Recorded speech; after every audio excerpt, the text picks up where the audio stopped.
So the weirdest thing happened last week and Sunday. We were at church doing our home church thing. And a good friend of ours who brought the word, he was talking about the man at the pool, the lame man at the pool, and Jesus asked him, do you want to be healed? And he was talking about that story. And then he mentioned something else about another person.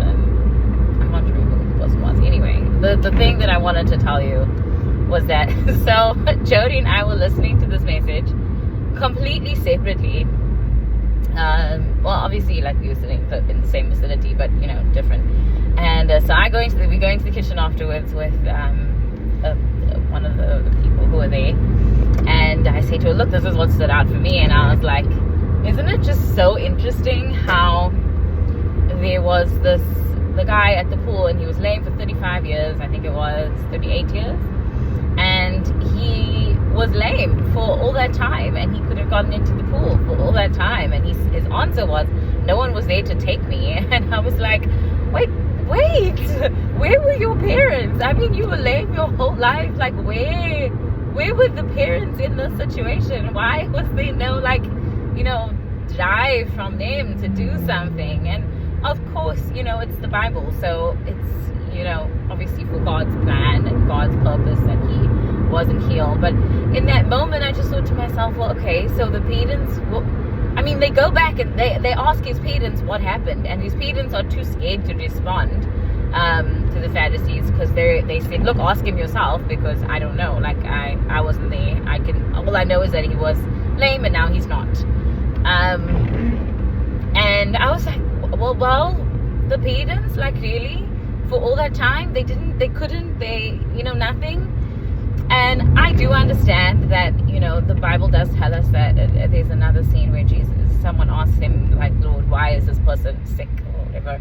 And he says, did his parents do something, or did he do something? And the Bible clearly says that it is for God's glory that this has happened. And so I understand that. But in that moment, I was like, well, where were the parents? Anyway, so I'm sharing this with my friend, and then Jody comes into the kitchen, and he says exactly the same thing that I had said. And he says, like, where was this guy's parents? Like, what is going on? And we just had a little chuckle about it, because it was kind of like we were in the same kind of frame of mind, I guess, at that time, where we were sitting there thinking, like, sometimes we rely on our parents to do things, say things, be something that we want them to be, or we think that they should be, or whatever it is. But in essence, like, our parents are just people, and people are people. They are not perfect. No people is perfect. No people does everything that you want them to do. People have their own intentions and their own hearts and their own minds, and you can't impose something like that on them. You can't impose a kind of your will on them, no matter what you do. And that's the same for this lame guy, I guess. And it was just this blessing to me that, when God came to this man, when his parents didn't do whatever it is that, that I think maybe they could have done, maybe they couldn't have, I don't know what the situation was. But when Jesus came into the picture and Jesus asked him, do you want to be healed? He still had that, like, excuses and everything. But at the end of the day, Jesus was able to heal him. And that was the message that I wanted to take from that it doesn't matter what life throws at you, or who doesn't or does stuff, or whatever situation happens.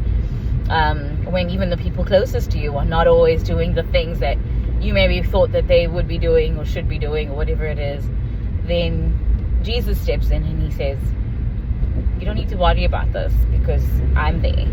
I'm enough. And that really blessed me. That really just reminded me that, wherever we are in this world, whether we have our parents around or not around, whether we have support from family or not support from family, it doesn't matter, because we have God in our boat, and we have Jesus who's interceding for us. Then we can get through whatever it is that God has placed before us. So yeah, I hope that blesses someone, or maybe it has nothing to do with anybody, but that's something that Jody and I were just sitting on this week, and well, not this week, last week really, and it has blessed us. So I hope that little snippet of our day could bless you.